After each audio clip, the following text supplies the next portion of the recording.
అనేక విధాలుగా అన్నదాతలు తీవ్రమైనటువంటి ఇబ్బందులకు గురవుతున్నా ఏమాత్రం పట్టించుకోకుండా ఈరోజు అన్యాయం చేసేటువంటి పరిస్థితి మనం గమనిస్తున్నాం. అందులో భాగంగా ఏదైతే పంటలకు సంబంధించి గిట్టుబాటు ధర లేక రైతులు తీవ్రమైనటువంటి అవసరం పడుతుంటే దళారులు రైతులు పండించినటువంటి పంటల్ని దోచుకుపోయేటువంటి పరిస్థితి ఏర్పడితే అన్నదాతల గతంలో వర్ణాతీతంగా నష్టాలు కూడుకుపోయి ఆత్మహత్యలకు పాల్పడుతున్న చంద్రబాబు నాయుడు ప్రభుత్వం ఏమాత్రం పట్టించుకోకుండా ఆయన మాత్రం నేను పెద్ద బిజినెస్ రిఫార్మర్ని అని చెప్పి ఆయన దానికి సంబంధించినటువంటి అవార్డులు తీసుకోవడం, వాటి గురించి సోషల్ మీడియాలో ఆయనకు సంబంధించినటువంటి కొత్త మీడియాలో ఎక్కడ పోయినటువంటి ప్రచారం చేసుకోవడం తప్ప ఈరోజు వాస్తవ పరిస్థితులను గమనించడం కానీ ప్రజలకు సంబంధించి రైతులకు సంబంధించి కనీసమైనటువంటి వాళ్ళ అవసరాలు తీర్చాలనేటువంటి ఆలోచన కానీ ఈ ప్రభుత్వానికి లేకపోవడం అనేటువంటిది దుర్మార్గమైనటువంటి విషయం, దురదృష్టకరమైనటువంటి విషయం. ఎలాగో తొలి పంటకు సంబంధించి ప్రకృతి వైపరీత్యాలతో రైతులు తీవ్రంగా నష్టపోతే ఈరోజు రెండో పంట వచ్చేసరికి చంద్రబాబు నాయుడు కనీసం పట్టించుకోకపోవడంతో కనీస మద్దతు ధర ప్రకటించినా సరే ఆ మద్దతు ధర ఈరోజు పొందలేక రైతులు ఇబ్బందులు పడుతుంటే చంద్రబాబు నాయుడు మాత్రం మోంతా తుఫానుకు సంబంధించి నష్టపోయినటువంటి రైతులను ఆదుకుంటానని చెప్పి ప్రకటించి నష్టపరిహారం ₹1 కూడా అందించినటువంటి పరిస్థితులు లేవు. ఈరోజు రైతులకు సంబంధించి అయ్యా మేము పండించినటువంటి పంటలకి గిట్టుబాటు ధర లేదు, మొక్కజొన్నకు సంబంధించినటువంటి రైతులని తీవ్రమైనటువంటి ఇబ్బందులు పడుతున్నాం, సంక్షోభంలో ఉన్నాం, కనీసం పెట్టుబడి కూడా వచ్చేటువంటి పరిస్థితులు లేవు, తీవ్రంగా నష్టపోయేటువంటి దుస్థితిలో మేము కొట్టుమిట్టాడుతున్నాం, కాబట్టి మేము నష్టాల ఊబిలో నుంచి అప్పుల ఊబిలో నుంచి బయటపడేటువంటి పరిస్థితి లేదు. చంద్రబాబు నాయుడు వచ్చిన తర్వాత గత 3 సంవత్సరాలుగా పంటల చేతికొస్తే ప్రతి సంవత్సరం నష్టం తప్ప లాభం వచ్చేటువంటి పరిస్థితి లేదు. ఈ 2 సంవత్సరాలలో ఎప్పుడు పంట చేతికొచ్చినా సరే ప్రతి సంవత్సరం లక్షలలో రైతులు నష్టపోతున్నారు తప్ప రైతుల గురించి ఆలోచన చేయడం, రైతులకు సంబంధించి కనీస మద్దతు ధర ఇచ్చేటువంటి పరిస్థితి లేదు. చంద్రబాబు నాయుడు చేస్తున్నటువంటి నిర్మాణం ఏంటంటే కనీస మద్దతు ధర ప్రకటించిన తర్వాత కేంద్ర ప్రభుత్వానికి లేఖలు రాయడం, కేంద్ర ప్రభుత్వానికి లేఖలు రాసి దీనికి సంబంధించి మీరే కొనుగోలు చేయండి, మీరు ముందుకు రండి, మా రైతులను ఆదుకోండి అని చెప్పి మొసలి కన్నీరు కారుస్తూ తాను రైతుల పక్షాన నిలబడి కేంద్ర ప్రభుత్వాన్ని అర్థించినట్టుగా నాటకాలు ఆడుతున్నాడు తప్ప రైతులను ఆదుకోవాలనేటువంటి కనీస ఆలోచన చేయకపోవడం నిజంగా దురదృష్టకరమైనటువంటి పరిణామం. ఒక పక్క రైతులకు సంబంధించినటువంటి వాళ్ళ రోదన గుండెలు పిండేస్తున్నా సరే చంద్రబాబు నాయుడికి చీమ కుట్టినట్టైనా లేకుండా చంద్రబాబు నాయుడు ఎంతసేపటికి అమరావతినో బిజినెస్ అనో క్వాంటమ్ వ్యాలీలను రకరకాలైనటువంటి మాటలు రకరకాలైనటువంటి కథలు ఈరోజు జనాల్లో ఒక దుష్ప్రచారాన్ని తీసుకువెళ్ళడం, లేనటువంటి హైపర్ క్రియేట్ చేయడం, పచ్చ మీడియా చేత బాకాలు తెచ్చుకోవడం తప్ప అనేక రకాలైనటువంటి ఇబ్బందులు రైతులు పడుతున్నా పట్టించుకున్నటువంటి పరిస్థితి. ఇదే చంద్రబాబు నాయుడు గత ఏడాది ఎక్కడైతే నల్లబల్లి పొగాకు వేశారో దానికి సంబంధించి రైతులు నష్టపోయారు.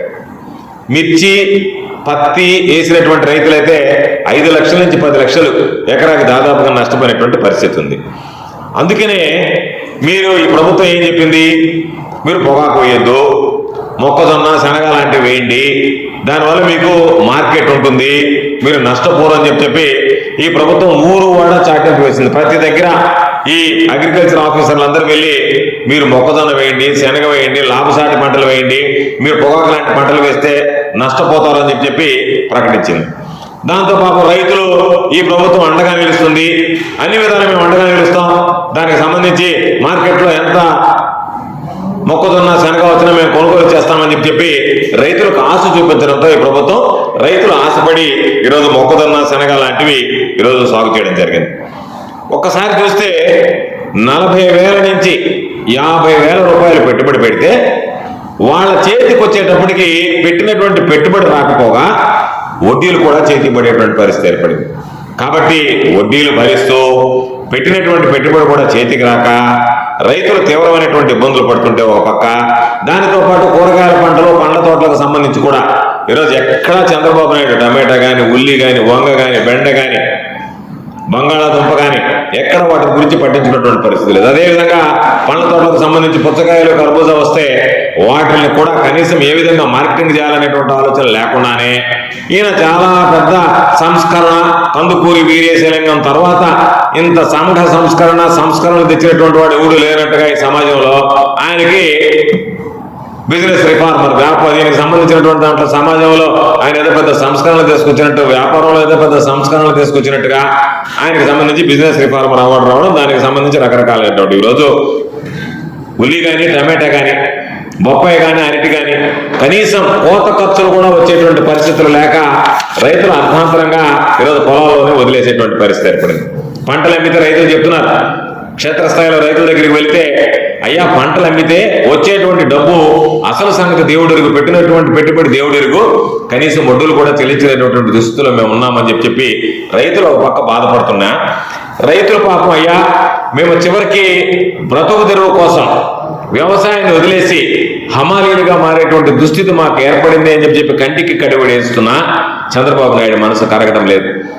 రైతుల పట్ల, వ్యవసాయం పట్ల ఎప్పుడు నిర్లక్ష్య వైఖరి ప్రదర్శించేటువంటి చంద్రబాబు రైతులు ఒక పక్క అప్పుల ఊదిలోకి దిగి కన్నీటి పరిణతమవుతున్న రైతుల ఆవేదనలు కానీ, ఆక్రమణలు కానీ కనీసం పట్టించుకునేటువంటి పరిస్థితిలో లేకుండా వాళ్ళకి సంబంధించి ధాన్యం కొనుగోలు కేంద్రాలు తెరిచాం, దాని ద్వారా మేము కొంటాం, ఇది అధికారుల చేత పదే ప్రకటనలు పంపించారు. ఈ మధ్య నెల్లూరు జిల్లాలో చూసాం, వరి పంటకు సంబంధించి మేము మొత్తం ధాన్యం కొనుగోలు కేంద్రాలు తెరిచాం, ధాన్యం కొనుగోలు కేంద్రాల ద్వారా మీకు మొత్తం ఒక్క గింజ ధాన్యం ఉన్నా సరే కొనుగోలు చేస్తామని. దానికి సంబంధించి లారీ ట్రాన్స్పోర్ట్ లేదు, గన్నీ బ్యాగ్స్ లేవు, కొనేటువంటి దగ్గర మనుషులు లేరు, మిల్లర్లో దాన్ని దించుకోలేదు. దాదాపుగా 850 కేజీలు పుట్టుంటే 940 కేజీలు అంటే దాదాపుగా 10%, 12% వరకు అదనంగా రైతులు ధాన్యాన్ని దోచుకొని ప్రభుత్వం కొనుగోలు చేయకుండా ఈరోజు అనేక రకాలైనటువంటి ఇబ్బందులు పెడితే మధ్యలో ఉన్నటువంటి దళారులు దోచుకుపోయారు, వ్యాపారులు దోచుకుపోయారు.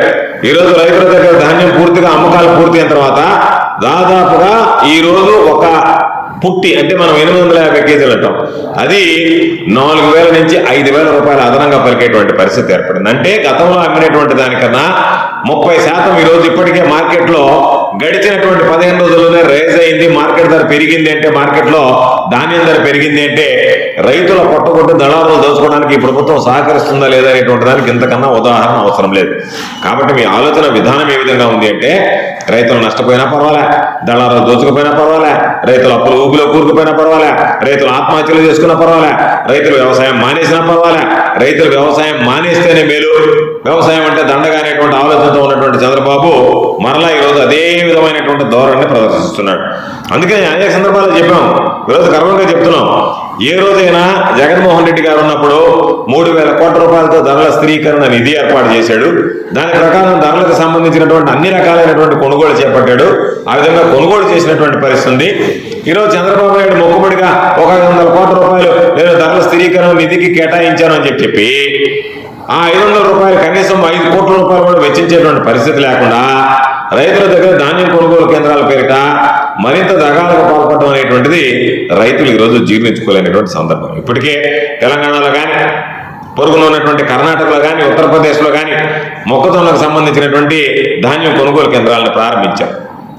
అందుకనే ఈరోజు రైతులు అంటున్నారు, జగన్మోహన్ రెడ్డి గారు ముఖ్యమంత్రిగా ఉన్నప్పుడు మాకు మద్దతు ధర ఉండేది, అదేగాక CM app, comprehensive monitoring of agriculture price and procurement, ఏ రోజు ఏ పంటకు సంబంధించి దానిలో వచ్చినటువంటి పంట రేటు ఎంత ఉంది, ఆ రేటును బట్టి కనీస మద్దతు ధర కన్నా తక్కువ ఉంటే వెంటనే మనం ప్రొక్యూర్ చేయాలనేటువంటి ఆలోచనతో జగన్మోహన్ రెడ్డి గారి విధానాలు పనిచేసి దానికి సంబంధించి టార్గెట్లు లేవు, ఈ జిల్లాకి ఇంత టార్గెట్, ఈ పంటకి ఇంత టార్గెట్ అనేటువంటిది లేకుండా ఎక్కడైతే ధాన్యానికి సంబంధించినటువంటి ధరలు తగ్గుముఖం పడతాయో, మార్కెట్లో కనీస మద్దతు ధర రైతులకు లభించడం లేదు అనుకున్నప్పుడు జగన్మోహన్ రెడ్డి గారు వెంటనే అధికారులకు చెప్పి రంగప్రవేశం చేయించి వెంటనే దానికి సంబంధించినటువంటి ధాన్యాలను సేకరించేటువంటి కార్యక్రమాన్ని తీసుకొచ్చాడు. అందుకే అనేక సందర్భాల్లో చెప్పినట్టుగా 3,000 కోట్ల రూపాయల ధరల స్థిరీకరణ నిధి ఏర్పాటు చేస్తే 3,000 కోట్ల రూపాయలు నష్టపోయిన పర్వాలే, ప్రతి సంవత్సరం ప్రతి ఏడాది బడ్జెట్లో 3,000 కోట్ల రూపాయలు కేటాయించండి, కేటాయించినటువంటి మొత్తం తిరిగి ప్రభుత్వానికి రాకపోయినా ఆ నష్టాన్ని ప్రభుత్వమే భరించండి అని చెప్పి జగన్మోహన్ రెడ్డి గారు రైతుల పక్షాన నిలబడి రైతులకు ప్రతి పంటకి మద్దతు ధర కల్పించి ఆ రోజు ఆదుకున్నటువంటి పరిస్థితి. చంద్రబాబు ఎన్నికలు వస్తే రకరకాలైనటువంటి డైలాగులు వేస్తాడు, రైతుల మీద ఎక్కడ లేనటువంటి ప్రేమ వలకపోస్తాడు. స్వామినాథన్ కమిషన్ సిఫార్సులన్నింటి గురించి వల్లి వేస్తాడు. ఇవన్నీ రావాలా, దీని ప్రకారం రైతులకు మేలు జరగాలా, మా ప్రభుత్వం వస్తే ఇది చేస్తానని చెప్పి ప్రభుత్వం వచ్చిన తర్వాత రైతుల గురించి కనీసం పట్టించుకునేటువంటి పరిస్థితి కూడా ఉండదు. అందుకే ఈరోజు రైతులు అన్ని విధాలా నష్టపోతున్నారు. నష్టపోతే ఉచిత పంటల బీమా ఉండేది, ఈరోజు ఆ ఉచిత పంటల బీమా సౌకర్యం కోల్పోయారు. ఉచిత పంటల బీమా లేనందువల్ల ఎవరైతే బ్యాంకులో లోన్ తెచ్చుకుంటారో కొద్దిమంది అవగాహన కలిగినటువంటి వాళ్ళు కట్టుకుంటున్నారు తప్ప మిగతా వాళ్ళకి కట్టడం లేదు.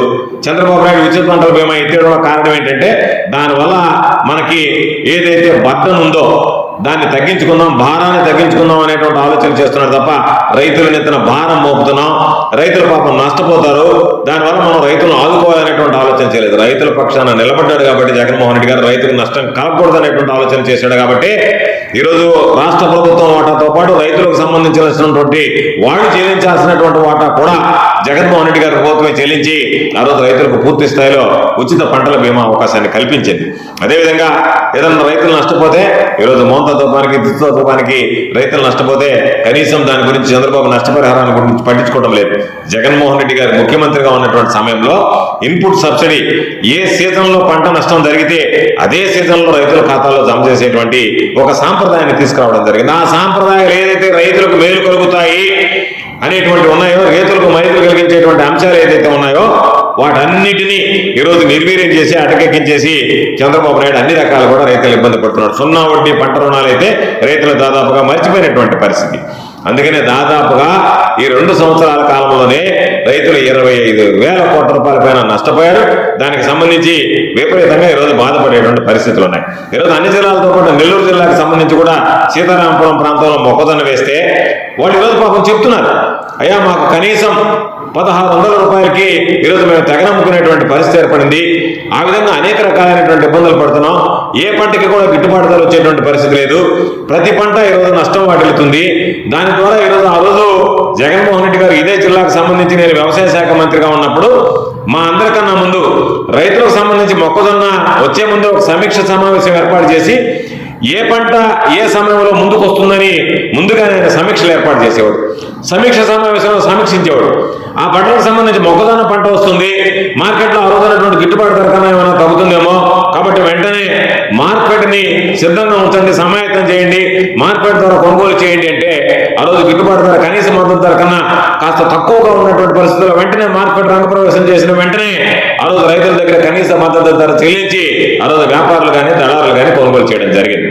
కాబట్టి ఏ రోజైతే రైతులకు సంబంధించి కనీస మద్దతు ధర పొందలేకపోతున్నారో, ఇబ్బందులు పడుతున్నారో, ఆ రోజు ప్రభుత్వం జోక్యం చేసుకుంటుందో, ప్రభుత్వం జోక్యం చేసుకున్న వెంటనే దళారులు అయ్యో ప్రభుత్వం కోరేస్తుంది మనం నష్టపోతాము అని చెప్పిన ఆలోచన చేసి దానికి సంబంధించి రంగప్రవేశం చేసి ప్రభుత్వం నిర్ణయించినటువంటి మద్దతు ధర కన్నా ఒక 5% 10% అదనంగా కొనుగోలు చేసేటువంటి పరిస్థితి ఏర్పడింది. దానికి కారణం జగన్మోహన్ రెడ్డి గారు తీసుకున్నటువంటి నిర్ణయం, జగన్మోహన్ రెడ్డి గారు తీసుకొచ్చినటువంటి సంస్కరణ. ఈరోజు ఆ పరిస్థితి లేకుండా రైతులు అన్ని విధాలా నష్టపోతుంటే ఈ ప్రభుత్వం పట్టించుకోకుండా కనీసం గతంలో పత్తి రైతులు, మిర్చి రైతులు కంటికి కడివిడి ఏడ్చారు, ఇబ్బందులు పడ్డారు.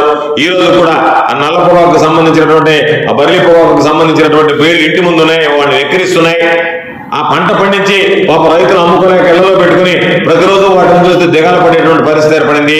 తెచ్చుకున్నటువంటి అప్పులు కట్టలేక మరలా తిరిగి పాపం అప్పులు పుట్టక ఈరోజు ప్రభుత్వం కూడా వాళ్ళ గురించి ఆలోచన చేయక కనీస మద్దతు ధర లభించినటువంటి పరిస్థితుల్లో రైతులు పడుతున్నటువంటి బాధలు వర్ణాతీతం. కాబట్టి చంద్రబాబు నాయుడు గారు నేను బిజినెస్ రిఫార్మర్ అని ఆయన ప్రకటించుకోవడం, కొంతమంది ఇచ్చినటువంటి ఆ బిజినెస్ రిఫార్మర్ అవ్వడంతో ఆహా ఇంతకన్నా బిజినెస్ రిఫార్మర్ ఈ దేశంలో ఈ ప్రపంచంలో ఎవరన్నా ఉన్నారా అన్నట్టుగా దాని గురించి ఆయన పొగిడించుకోవడం. మీరు పొగిడించుకోవడం మాకు అభ్యంతరం, మొదటి నుంచి మీకు అలవాటు లేని మీది ఊహించుకోవడం, ఇతరులు చేసినటువంటి పని మీరు చేసినట్టుగా భావించడం, ఎవరైనా పని చేస్తే మేలు జరిగింది ఎవరు అనాలంటే వాళ్ళ జరిగినటువంటి మేలు కూడా ప్రజల్లో నేనే చేశాను అనేటువంటి ప్రచారం చేసుకోవడం, చీప్ టాక్టిక్స్, చీప్ పాలిటిక్స్ చేసేటువంటి మీరు ఈరోజు ఏ రకాలైనటువంటి ఇబ్బందులు పడ్డా దానివల్ల నష్టం లేదు. కానీ రైతులకు సంబంధించి రైతులు పండించినటువంటి పంటలకు సంబంధించి గిట్టుబాటు ధర కల్పించడంలో మీ వైఫల్యం స్పష్టంగా కనిపిస్తుంది. కనీసం ఎంతమంది రైతులు ఏ పంట వేశారు, ఏ పంటకి ఎంత రేటు ఉంది, ఆ రేటుకి ఆ దిగుబడికి వచ్చినటువంటి దాంట్లో రైతులు ఎంత నష్టపోతున్నారని మీరు కానీ వ్యవసాయ శాఖ మంత్రి కానీ సమీక్షించే పరిస్థితి లేదు. ఒక పక్క రైతులు ఇబ్బంది పడుతుంటే వ్యవసాయ శాఖ మంత్రి ఏదో ఆయన ట్రైనింగ్ పేరుతో విహారయాత్రకు పోయి ఆయన ట్రైనింగ్ ఏంది, ఏమి ట్రైనింగ్ తీసుకుంటాడు వ్యవసాయ శాఖ మంత్రి? నీ కింద పనిచేసేటువంటి సిబ్బంది ద్వారా ఇప్పటికే తమరు ఏ విధంగా హామీలు తీసుకోవాలనేటువంటి దాని మీద ఒక అతను బహిరంగ లేఖ రాశాడు, మీకు సంబంధించినటువంటి ఏపీ ఆఫీస్ లో పనిచేసేటువంటి ఉద్యోగి. కాబట్టి బహుశా అచ్చెన్నాయుడు గారికి సపరేట్ గా ఒక శిక్షణ, ఆయన శిక్షణ ఏదంటే కింద స్థాయి ఉద్యోగులు మరి కొంతమంది సైన్యాన్ని ఏర్పాటు చేసుకుని ఏ విధంగా ఆ ఉద్యోగుల దగ్గర కమిషన్లు తీసుకోవాలా, రైతుల దగ్గర ఏ విధంగా దండుకోవాలనేటువంటి దానికి ఆయనకి శిక్షణ, అమరావతిలో దోపిడీ ఏ విధంగా చేయాలి రియల్ ఎస్టేట్ వ్యాపారంలో అని చెప్పి మన నారాయణ గారికి శిక్షణ. వీళ్ళందరూ శిక్షణ పోయినటువంటి వాళ్ళందరూ కూడా పాపం ఏ విధంగా అవినీతికి పాల్పడాలనేటువంటి దాని మీద శిక్షణకు పోయినటువంటి వాళ్ళ తప్ప ప్రజలకు మేలు చేయాలనేటువంటి ఆలోచన మీకు ఉంటే, ఈరోజు ఆ దిశగా మీరు ఆలోచన చేసి ఉంటే, ఈరోజు ఇక్కడ ఒక పక్క రైతులు ఇబ్బందులు పడుతుంటే ఏమి శిక్షణ అండి మీరు ఆడపోయి తీసుకునేటువంటి శిక్షణ? మీకు ఎవరు శిక్షణ ఇచ్చేవాళ్ళు? మీకు ఏం అర్థం ఉంది శిక్షణకి? అక్కడ పోతే కనీసం పోయినటువంటి వాళ్ళలో ఇంగ్లీష్ మాట్లాడేటువంటి మంత్రి కూడా ఒక్కడు కూడా వాళ్ళ నాదన్న మనోహర్ ఒక్కడు మాట్లాడతాడు అనుకుంటున్నా ఇంగ్లీష్లో, ఆయన కూడా మధ్యలో వచ్చేసాడు. ఇక మీలో మీరు మాట్లాడుకోవడం, ఆడపోయి విహారయాత్ర చేసి రావడం తప్ప మీరు ఇచ్చేటువంటి శిక్షణ ఇచ్చేవాళ్ళు చెప్తే ఏమర్థం అవుతుంది? మీరేమి చెప్పగలరు? వాళ్ళతో మీరేమి ఇంటరాక్ట్ చేయగలరు? మేము చేసినటువంటి వాళ్ళందరూ కూడా ఒక ప్రత్యేకమైనటువంటి కార్యక్రమం మీద అక్కడ రియల్ ఎస్టేట్ ఎక్కడ నడుస్తుంది, ఇక్కడ రియల్ ఎస్టేట్ ఏదైనా దోపిడీ చేయాలి అమరావతిలో. కాబట్టి గతంలో వాళ్ళతో ఉన్నటువంటి ఒప్పందాల ప్రకారం దోపిడీకి వచ్చారు, ఆ దోపిడీ ప్లాన్ ఆగిపోయింది. కాబట్టి అర్థంతరంగా ఆగిపోయింది. కాబట్టి మీ తరఫున మా తరఫున మేమే చేస్తామని చెప్పి పాపం నారాయణ తెచ్చిపోయినట్టున్నారు. ఈయన చూస్తే వ్యవసాయ శాఖ మంత్రి ఇక్కడ రైతులు గిట్టుబాటు ధర లేక ఏడుస్తా ఉంటే ఆయన సింగపూర్ లో శిక్షణ కోసం ఆయన పోయాడు. కాబట్టి మీరు శిక్షణ తర్వాత తీసుకుందరు, మీరు కనీసం సమీక్షించండి. మీ ముఖ్యమంత్రి గారు మీరు ఇప్పటికైనా సరే కళ్ళు తెరిచి రైతులకు జరుగుతున్నటువంటి అన్యాయాలు, మీ హయాంలో రైతులు పడుతున్నటువంటి ఇబ్బందులు, ఆ ఇబ్బందుల మీద మీరు ఎటువంటి చర్యలు తీసుకోవాలనేటువంటి దాని మీద ఆలోచన చేసి సమీక్షించి వెంటనే రైతాంగాన్ని ఆదుకోవాలని చెప్పి వైఎస్ఆర్ కాంగ్రెస్ పార్టీ పక్షాన్ని డిమాండ్ చేస్తున్నాం. ఇప్పటికే మా నాయకుడు జగన్మోహన్ రెడ్డి గారి ఆదేశాల మేరకు వైఎస్ఆర్ కాంగ్రెస్ పార్టీ శ్రేణులు ఎక్కడైతే రైతులకు సంబంధించినటువంటి గిట్టుబాటు ధర లేక మీరు మొక్కుబడిగా ధాన్యం కేంద్రాలు తెరిచినామని చెప్పి అధికారుల చేత ప్రకటనలు గుప్పించి ధాన్యం కొనుగోలు కేంద్రాలు పనిచేయకుండా రైతులు తీవ్రంగా నష్టపరుస్తున్నారో అక్కడ వైఎస్ఆర్ కాంగ్రెస్ పార్టీ శ్రేణులు అండగా నిలుస్తున్నాయి. ఆ జిల్లాలో వైఎస్ఆర్ కాంగ్రెస్ పార్టీ రైతుల పక్షాన పోరాడితే ఈ ప్రభుత్వం మీద ఒత్తిడి తెచ్చి చంద్రబాబు నాయుడు ఈ ప్రభుత్వం మీద ఒత్తిడి తెచ్చి చంద్రబాబు నాయుడు మెడలు ఉంచి రైతులకు అండగా నిలవాలనేటువంటి ఆలోచనతో ఈరోజు ప్రత్యక్ష పోరాటానికి వైఎస్ఆర్ కాంగ్రెస్ పార్టీ సిద్ధమైంది. అందులో భాగంగా గత కొద్ది రోజులుగా వైఎస్ఆర్ కాంగ్రెస్ పార్టీ శ్రేణులు నిరసన దీక్షలు ఆందోళన చేసి రైతులకు మద్దతుగా నిలుస్తున్నాయి. కాబట్టి ఈ చెమిటి ప్రభుత్వానికి ఇప్పటికైనా ఆ గోడు వినిపించాలని, కళ్ళు ఉండి కూడా చూడలేనటువంటి ఈ కబోదులైనటువంటి ఈ గుడ్డి ప్రభుత్వానికి కనీసం రైతుల బాధలు ప్రత్యక్షంగా క్షేత్రస్థాయిలో చూసి అయినా సరే కళ్ళు తెరవాలని, ఆ విధంగా రైతుల గురించి ఆలోచన చేయాలని వైఎస్ఆర్ కాంగ్రెస్ పార్టీ పక్షాన్ని మేము డిమాండ్ చేస్తున్నాం.